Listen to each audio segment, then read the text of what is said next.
There are men whose names, whispered in silence, can still freeze the blood. Men whose shadows stretch across entire regions. Men who didn't just break the law, they replaced it. One of them was Francesco Schiavone. But the world knew him as Sandokan. Not a king. Not a warlord. But a crime emperor. A man who ruled a province like a feudal lord. Who turned towns into fiefdoms. Who buried his enemies and poisoned the land beneath them. For nearly 2 decades, he built a billion-dollar empire on blood, lies, and toxic waste. An empire that didn't just corrupt politics, it killed children. And in the ashes of that empire, a new name was born. Terra dei Fuochi, the land of fires. This is not just a story of crime. It's a story of betrayal, silence, and resistance. Of a man who ruled like a king. And a priest who died like a martyr. This is Sandokan, the boss who put Italy on its knees. The birth of a monster. Casalesi Principe, March 1954. A baby is born in a modest house in the heart of the Aversa region, a poor, forgotten stretch of land between Naples and Caserta. His name, Francesco Schiavone. No one knew then that this child would grow up to become one of the most powerful and feared mafiosi in Italian history. That his name would be whispered in courtrooms, in police stations, in the prayers of grieving mothers. He grew up in a world already shaped by crime. The Casalesi clan, a brutal offshoot of the Camorra, had long ruled these lands with fear and silence. But Schiavone was different. He wasn't just violent. He was strategic.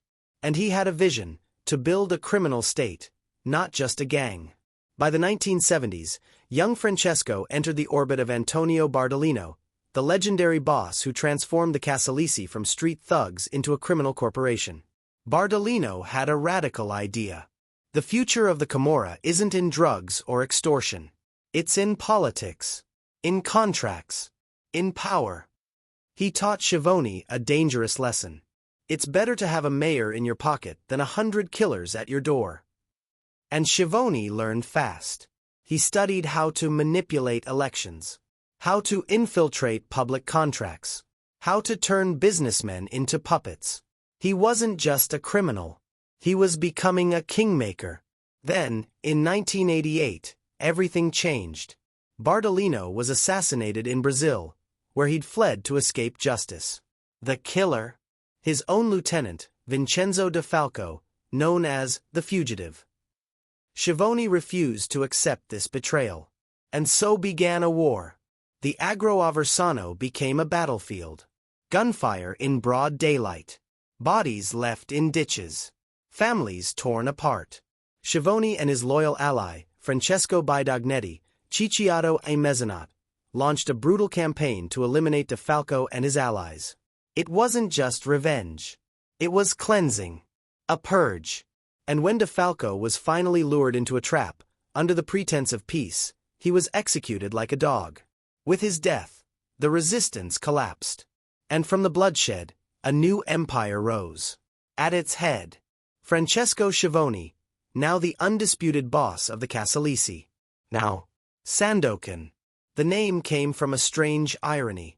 He looked like Kabir Bedi, the actor who played the swashbuckling hero Sandokan in a 1970s TV series, a romantic rebel fighting colonial oppression. But the real Sandokan was no hero. He was the oppressor, the colonizer, the man who ruled through fear, fire, and filth. The empire of filth. By the 1990s, the Casalesi weren't just a mafia. They were an economic superpower. Their empire stretched from construction to waste management, from politics to public health. And at the center of it all, the peso, the protection tax. Every business, from a tiny grocery store to a massive construction firm, paid. Refuse. First, a broken window. Then, a fire. Then, silence. But Schiavone's real genius was in infiltration. He didn't just extort the legal economy. He became it. Through front companies, straw men, and corrupt politicians, the Casalesi monopolized public contracts. They controlled cement supply, road construction, even waste disposal. In fact, that's where the real horror began. Northern Italy, Milan, Turin, Bologna, was booming. Factories churned out chemicals, pharmaceuticals, industrial waste. But legal disposal? It was expensive, slow, regulated. So Schiavone offered a solution. Give us your trash. We'll make it disappear. And disappear it did. In the dead of night, trucks rolled into Campania. They dumped toxic waste, heavy metals, dioxins, carcinogens, into fields, wells, and forests. Then they set it on fire. For decades, the skies of the Agro Aversano glowed red at night. Smoke choked the air. The smell of burning plastic clung to clothes, to skin, to homes. And the people. They breathed it in. They drank poisoned water. They ate contaminated food. The result? A public health disaster. Studies showed cancer rates 300% higher than the national average. Birth defects. Leukemia in children. Entire families wiped out by disease. And from this nightmare, a name was born. Terra dei Fuochi, the land of fires. A name that echoes across Italy like a curse. Schiavone didn't just profit from death.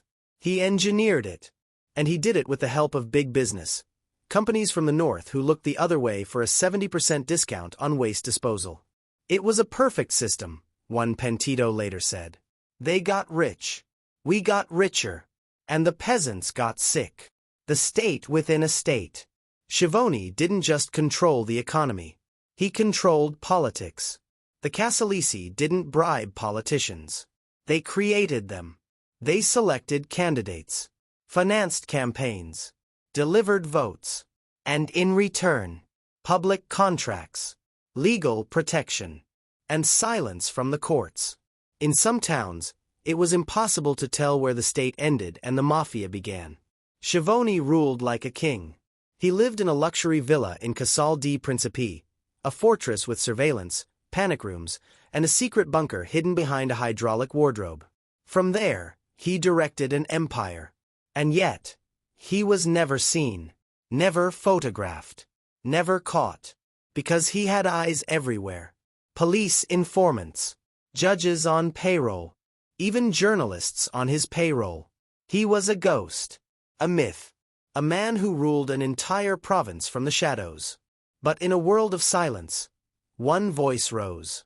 The priest who dared to speak. His name was Don Giuseppe Peppino Diana. Born in Casalesi Principe in 1958, he was a priest who refused to look away. While others stayed silent, he spoke. While others bowed, he stood. On Christmas Day, 1991, he published a manifesto. Per amore del mio popolo non tacero. For the love of my people, I will not be silent. In it, he called the Camorra a form of terrorism, a cancer eating away at society. He denounced the mafia silence, the omerta that allowed evil to thrive. He organized youth programs, opened community centers, gave hope to those who had none. And for that, he had to die. March 19, 1994. Feast of Saint Joseph. Morning Mass. Don Diana was preparing for the first service when a man burst into the sacristy. 5 shots, 2 to the head. The killer, Giuseppe Quadrano, vanished into the morning fog. But the Casalesi weren't done. They spread lies. Rumors of Don Diana's secret life. They tried to destroy his memory. But they failed. Because his death wasn't the end. It was the beginning. Don Peppino became a symbol. A martyr. And slowly, the silence broke. Mothers spoke. Teachers taught. Young people said, no more. The resistance had begun. The fall of the king. For 11 years, Schiavone lived as a ghost. Wanted. Hunted. But untouchable. Then, on July 11, 1998, the net closed. A tip. A betrayal. Police surrounded his villa at dawn. They searched every room. And then, they noticed something strange. A massive wardrobe, bolted to the floor. With a hydraulic mechanism, it slid open, revealing a secret bunker beneath. And there, sitting in a chair, calm, cold, almost expectant, was Francesco Schiavone. He didn't resist. He didn't beg. He just stared, with eyes like ice. When the handcuffs clicked, one officer whispered, "The king is dead." But the war wasn't over. Spartacus. The trial that shook Italy. The trial was called Spartacus. Not just a case. A cultural battle. 115 defendants. Over 500 witnesses. 400 court sessions. More than 450,000 pages of evidence. Held in a maximum security bunker inside the Santa Maria Capua Vetere prison. Defendants sat in iron cages. Witnesses spoke behind bulletproof screens. Pentiti, former Casalesi, broke the omerta and told the truth. For 10 years, judges, prosecutors, and investigators fought not just a legal war, but a war for Italy's soul. And on September 15, 2008, justice came. Francesco Schiavone, Sandokan, was sentenced to life in prison. He was sent to L'Aquila prison, under Article 41 bis, Italy's strictest regime. Solitary confinement. 1 hour of outdoor exercise per day. Monthly family visits. Through glass. Mail censored. No phone calls. No media. The man who once ruled a province now ruled a cell. And in 2022, news broke. He was dying of cancer. The same disease that had killed so many in the land of fires. Poetic. Or karma. The legacy. So what is the legacy of Sandokan? A man who turned a province into a dumping ground. Who corrupted politics. Who silenced priests.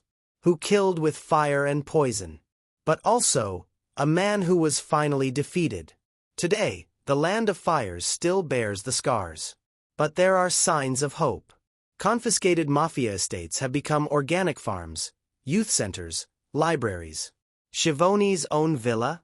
It now houses a cooperative farm, growing food for the people he once poisoned. And Don Peppino's house? It's a center for anti-mafia education. A place where children learn. Resistance is possible. Schiavone may be in a cell. But his story is a warning. Because the Casalesi didn't fall because of one man. They fell because someone dared to speak.